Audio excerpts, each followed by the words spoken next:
Hello, Merry Meet. So today I want to review a tarot deck, and it's a tarot deck I have been waiting so long for. When I heard it was going to be published, I was so excited, and it is this one, which I'm holding upside down. That's embarrassing. Better. Oh, there we go. It's the Raven Prophecy Tarot by Maggie Stiefvater. We go with that. If I butchered your name, I'm sorry. So it is a deck and book set.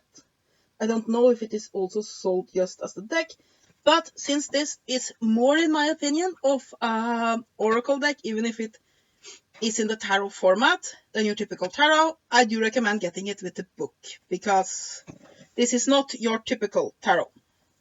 So let's open it up.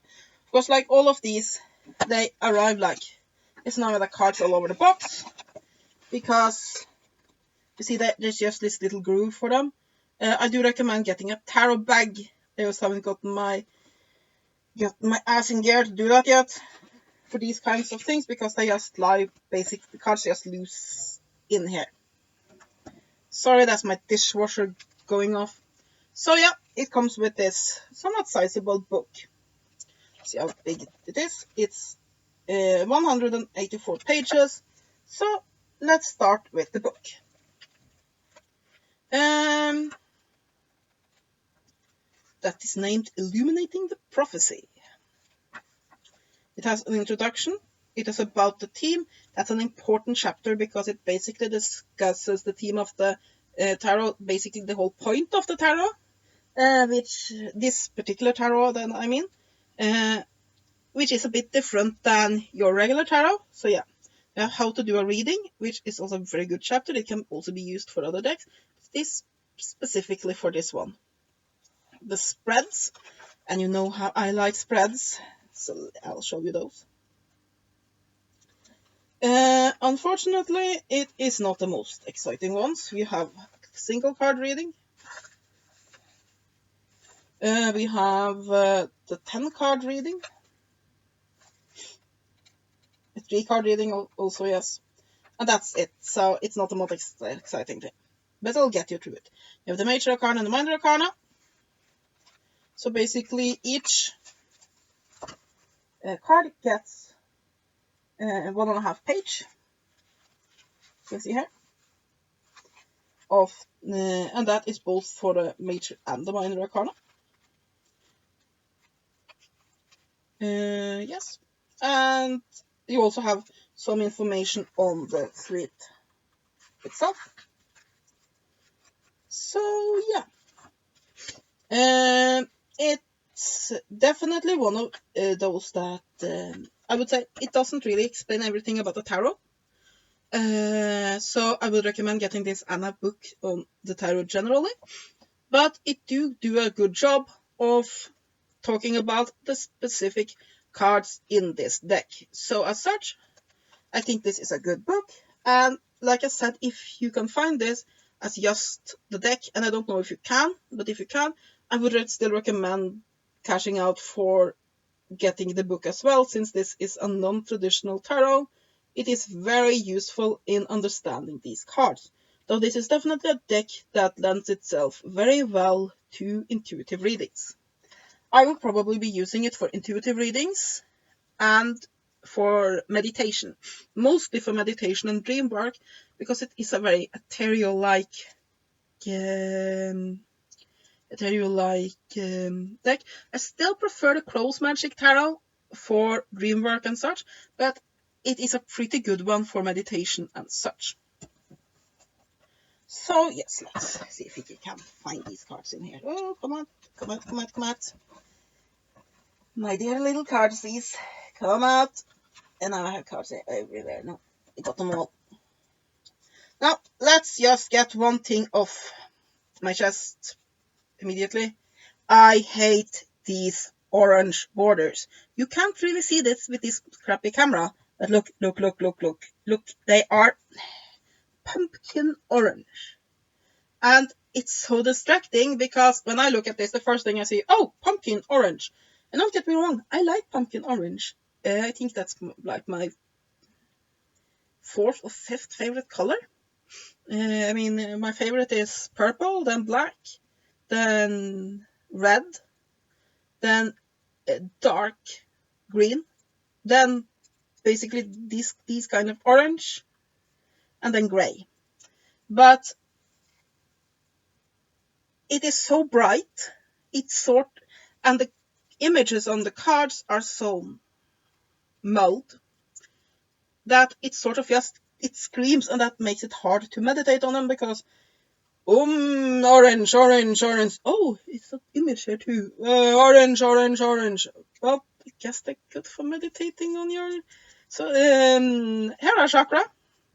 But yeah, and also the picture is small compared to the frame, so I might trim these. I don't usually trim tarot cards, but yes, bad choice of color. Couldn't I have chosen something a bit more neutral?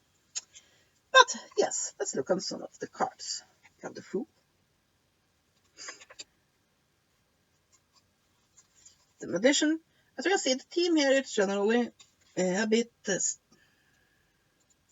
strange, painted, like flowing spiritual works in. Well, I'm not exactly sure what painting style it is, but they are painted. And you have some cards like this that these are basically landscape. But most of them are generally very simple designs. And as you can see, they follow some of the typical tarot imagery, but not all of it. They are, however, hauntingly beautiful. I really, really love the artwork, but my eyes are just drawn to the orange. Yes. In a way, the symbolism is so simple, while at the same time being so profound. I really, really like it. I think actually this would be a good beginner deck. And don't get me wrong here. Don't get me wrong before you scream at me. I know I usually recommend the Rider White, and I still definitely recommend that for complete beginners. But still, the symbolism is easy to get. The surface symbolism is very easy to get, but at the same time, there are layers and layers of complexity in it. And that way, this is a deck that's very easy to pick up, start reading, especially since it lends itself so well to reading intuitively. While at the same time, you have those deeper levels that you will slowly get to as you learn more. It's in a way, and this is gonna sound silly, but it's in a way like learning to play Magic the Gathering. It's a very, very easy game to learn the basics of. You can do that in 20 minutes, but it's extremely hard to master. And this is the same way. It's a very easy deck to get into and start using, while it is at the same time very difficult to master. Look at this. In a way, it do get the core essence of temperance. The mixing of elements, the serenity, all of that. But at the same time, there are deeper depths there. So it's, in a way, it's oversimplified, but at the same time having complex hidden meanings. And I really liked it. That is also why it is definitely a very good deck to use for meditation. So I think that this is one of the decks that I'm going to be using and not just collecting. And I will probably use it mostly for intuitive readings and for, this one is beautiful, and for dream and meditation work. And it's just so beautiful. And I really like this painting style. And often I don't like the oversimplified imagery, but with this deck it really, really works. Not too sure about the world though, but perhaps I'm just not smart enough to figure it out yet. So that was the Major Arcana. I can't show you all of the cards or we will be here until tomorrow, but I'll show you some of the Minor Arcana cards. As you can see, they are all illustrated. Let's have some other sweets. Cups. Cups. As you can see, it is, while it is definitely, while the symbolism is there, you can say, for example, see here, we have coins, and you see roses with thorns and such. And you can see how the symbolism fits in, but they're roses, they're not coins.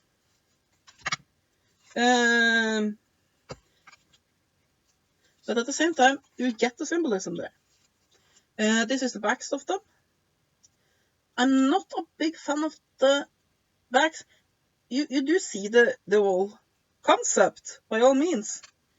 But first of all, it is not reversible. You can definitely see if it is right side up or wrong side up.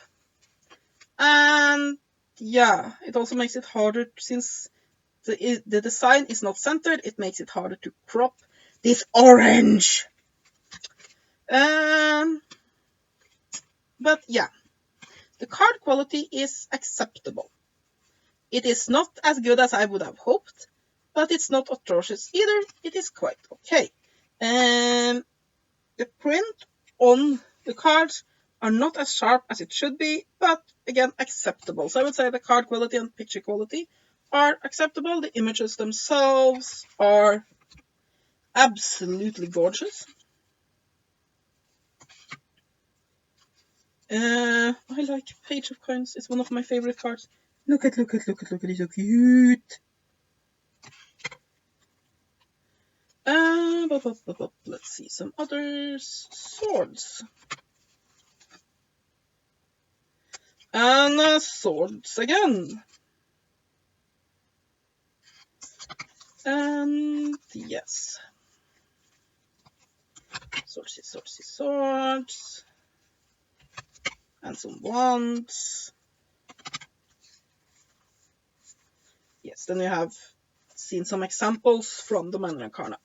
So yeah, I am very, very pleased with this deck. Like I said, there are things I don't like with it, like the orange. But it is a great... I think this is my favorite of the non-traditional tarot decks.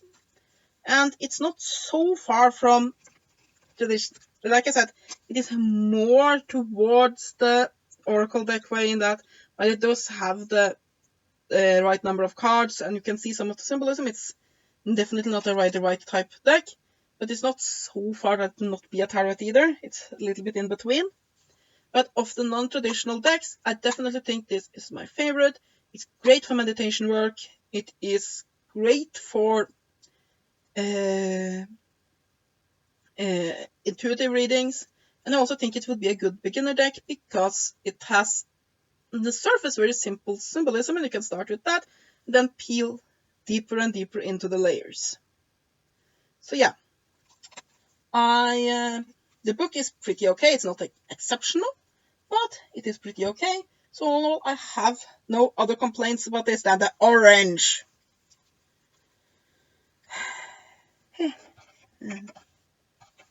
Fucking orange. And they usually like orange too, but don't have a bright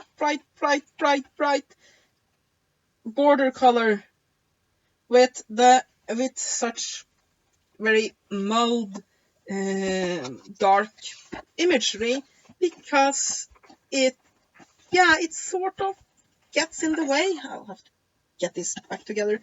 But yes, that is my review of Raven's Prophecy Tarot.